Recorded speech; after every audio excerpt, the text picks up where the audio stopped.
ফজরের 2 রাকাত সুন্নতের গুরুত্ব কেমন জানেন?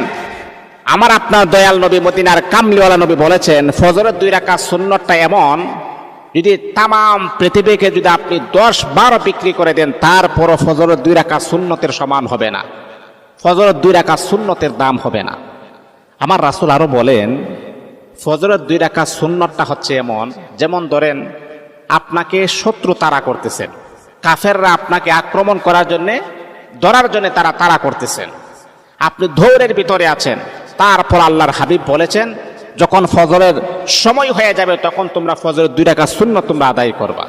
তাহলে আবার চিন্তা করেন যে ফজরের 2 রাকাত সুন্নতের সম্মান আর মর্যাদা আল্লাহর রাসূল কতটুকু বাড়ায় দিয়েছেন। আজকে অনেকেই দেখা যায় ফজরের নামাজই আমরা পড়ি না, তাহলে ফজরের 2 রাকাত সুন্নত আমরা কোন সময় পড়ব?